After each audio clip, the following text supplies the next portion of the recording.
Donc on va démarrer avec la première table ronde qui va être animée donc par Antoine Malone, qui est directeur de projet à la Fédération hospitalière de France. Je remercie Antoine de s'être déplacé. Certains d'entre vous l'ont déjà vu, mais il a tous les ans des choses différentes à nous dire. Donc Antoine, à la fois, va faire une introduction et puis ensuite il animera la table ronde avec les personnalités qui sont ici.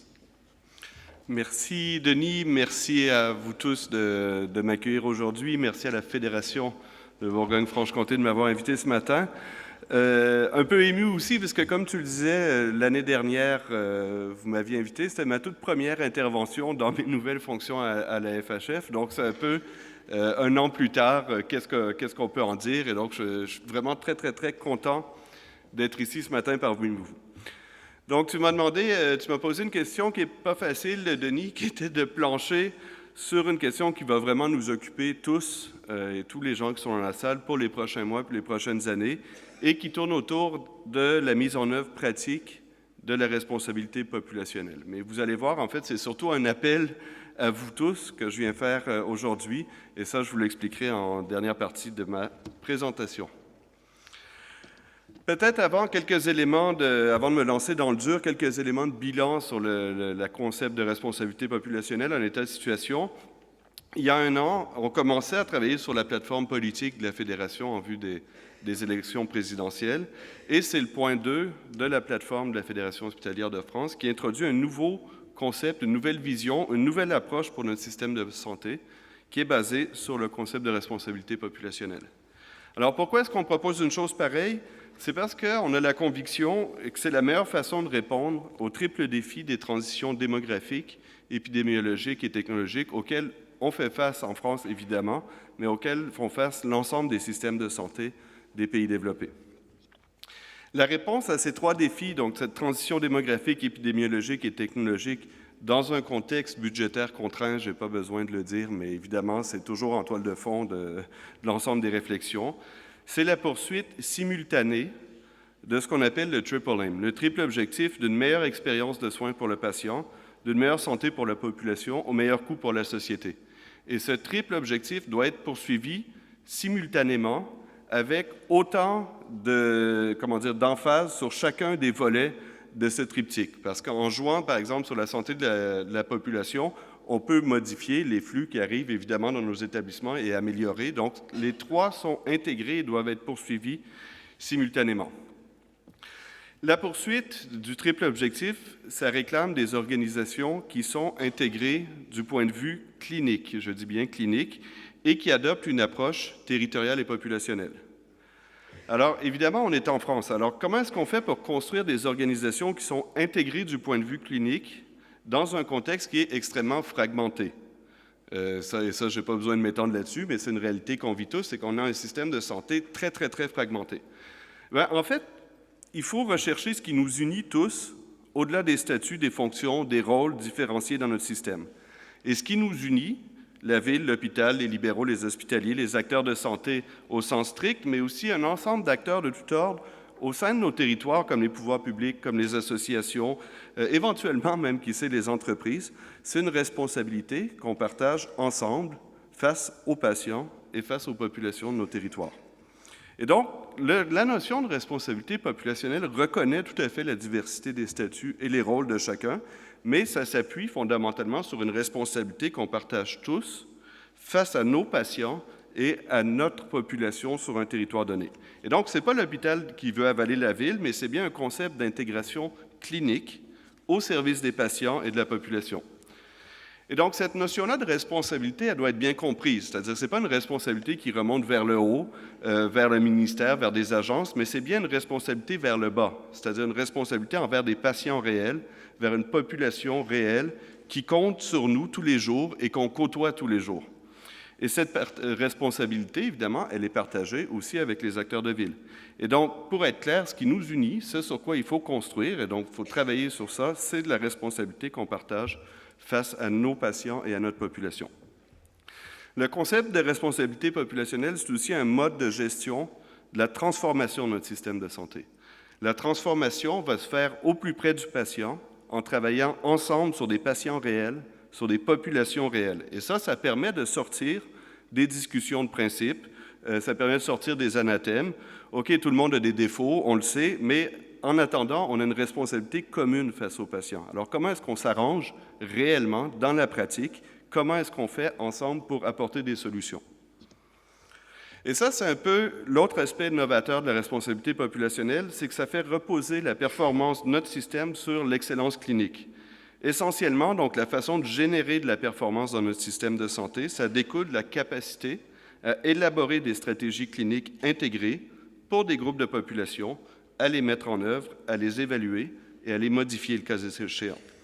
Et ça, c'est novateur parce que ça remet vraiment les communautés cliniques au cœur de la création de valeur pour nos patients. Et donc, c'est plus vu comme un générateur de coûts, mais bien vu comme le moteur de la performance de notre système de santé.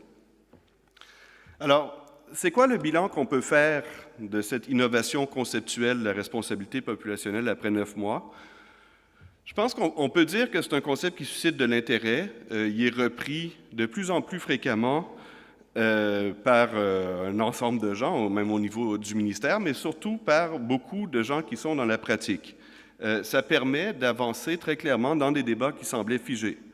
Mais surtout, comme je le disais, ça intéresse les communautés cliniques et ça permet d'établir des bases de discussion avec un ensemble d'acteurs en dehors de l'hôpital.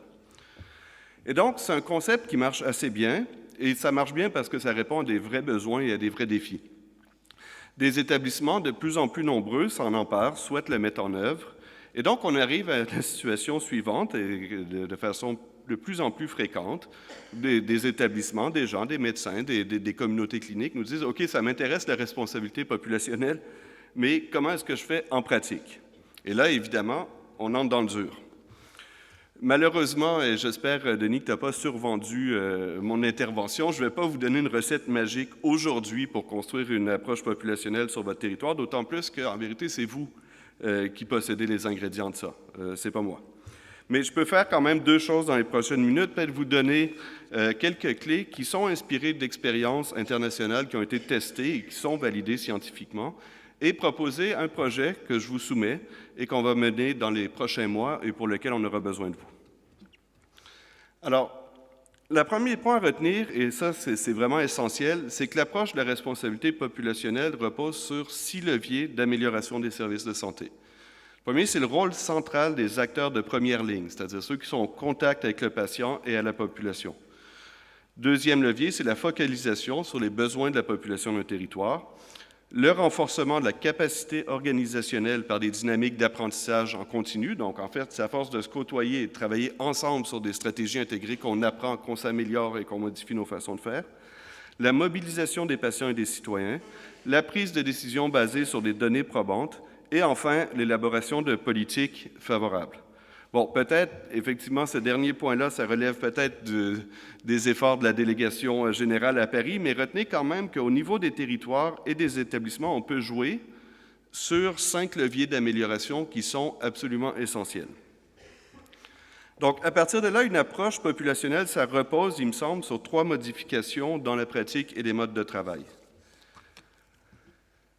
La première, et ça c'est évidemment la plus évidente, c'est qu'une approche populationnelle, ça impose de sortir de l'hôpital pour aller à la rencontre, pour construire des ponts, pour construire de la confiance avec un ensemble d'acteurs, et évidemment en premier lieu les acteurs sanitaires et médico-sociaux de ville, qui vont être essentiels pour la construction d'une approche populationnelle. Donc ça, c'est vraiment la modification la plus substantielle dans les façons de faire, c'est-à-dire que très clairement, le système de santé du futur, l'hôpital du futur, va sortir de l'hôpital pour travailler en dehors avec un ensemble d'acteurs clés. Deuxième modification, c'est l'intégration très poussée de la santé publique et des services de santé. Pourquoi je dis ça? Parce que tout simplement, on parle ici, dans une approche populationnelle, de programmation d'intervention sur des populations. Donc, il faut commencer par bien connaître ces populations et concevoir, pour être en mesure de concevoir des interventions, puis après les évaluer. Et donc, la révolution de la responsabilité populationnelle, c'est fondamentalement, je suis désolé de l'anglicisme, j'ai un peu honte, mais fondamentalement data-driven. C'est-à-dire qu'il faut s'appuyer sur des données et sur de la preuve scientifique pour avancer et construire ensemble.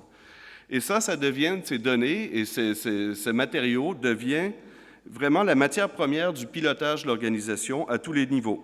Et ça, c'est la base de la prise de décision basée sur des données probantes, ce qu'on appelle de l'evidence. Et effectivement, sur un territoire donné, il y a une multitude de populations.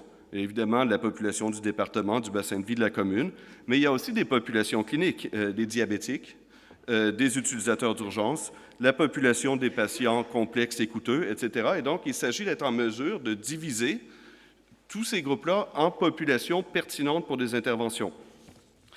Et donc, vous le savez, quand on commence à travailler comme ça, en stratifiant un peu tous les gens en population clinique, on remarque que ça demande des interventions spécifiques. Vous le savez, l'action du système de soins, donc les offreurs de soins, ça représente que 25% de l'état de santé d'une population. On sait que l'état de santé et la consommation de soins sont étroitement corrélés au statut socio-économique. Donc, évidemment, un territoire, et ça, vous le savez mieux que moi, et c'est pour ça que je vous dis que c'est vous, en fait, qui allez faire cette révolution, un territoire qui comporte une forte proportion de population immigrée, ou de jeunes, ou de population âgée, ou de population défavorisée, va faire face à des défis spécifiques, et donc ça va demander des modes d'intervention spécifiques adaptés à ces populations pour améliorer les résultats de santé. Mais pour commencer, il faut très bien connaître ces populations-là et avoir de la donnée là-dessus. Dernière modification, c'est le travail en mode projet. Aujourd'hui, les offreurs de soins travaillent essentiellement en gestion des flux, c'est-à-dire que tout simplement, les gens se présentent chez le médecin ou à l'hôpital. Et on gère, les gens arrivent et on gère ça. Dans une approche populationnelle, le travail en mode projet, ça permet de s'attaquer de façon proactive et agressive à ce qui génère les flux. Et donc, on détermine, grâce aux données d'une population, par exemple, les patients coûteux et complexes d'un établissement ou les diabétiques ou un ensemble de populations, et on réfléchit à une stratégie intégrée qui s'intéresse aux causes du phénomène et au déroulement de l'ensemble de l'expérience de prise en charge.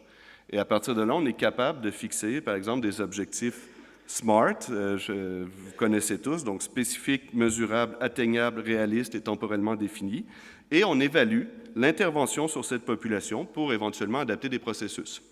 Et donc, par exemple, si on remarque que sur un territoire, les personnes âgées de plus de 75 ans utilisent de façon disproportionnée les urgences par rapport à la moyenne régionale, on peut monter une stratégie intégrée avec la Ville, avec un objectif du genre, d'ici 3 ans, on pourrait ramener l'utilisation d'urgences à la moyenne régionale. Ça, c'est un objectif de type SMART, c'est-à-dire qu'on a une cible, on a un calendrier, on a quelque chose qui est mesurable, on a une population définie. Et ça, c'est un type de travail qui est profondément ancré dans la réalité propre à chaque territoire, et c'est un travail qui ne peut pas se faire de Paris et qui ne peut pas se faire en chambre non plus. Et donc ça, c'est à vous, ceux qui êtes au contact des populations, de le faire, ce travail-là. Et ça suppose évidemment un soutien bienveillant des autorités et des tutelles. Donc, voilà 3 modifications majeures, à mon sens, qui impliquent la mise en œuvre d'une approche territoriale et populationnelle. Mais en vérité, vous le voyez bien, j'ai simplement brossé les grandes lignes d'un tableau. Chacune de ces modifications est en soi un défi énorme, très complexe, qui demande certains types de compétences, certains types de ressources et certains outils.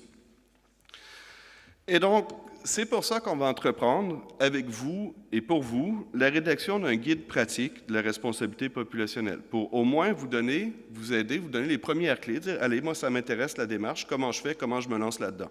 Donc, on va commencer à travailler sur un guide pratique de la responsabilité populationnelle.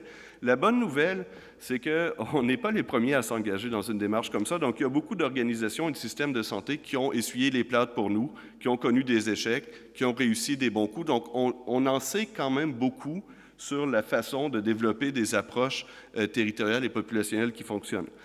Très heureux aussi de pouvoir compter sur le Dr Denis Roy, qui est vice-président scientifique de l'Institut national d'excellence en santé et en services sociaux du Québec, qui a accepté de nous accompagner dans la démarche et de servir de conseiller scientifique. Et Dr Roy est vraiment l'un de ceux qui ont réfléchi aux bases conceptuelles d'une approche comme ça. Mais évidemment, on est en France.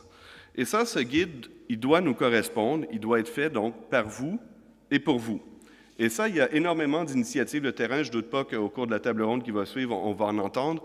Il y a énormément d'expériences, il y a énormément d'innovations ici, des innovations qui marchent, des démarches qui fonctionnent et des expériences qui sont tentées. Et ça, c'est un peu ce matériau-là qui va constituer la chair de ce guide appliqué.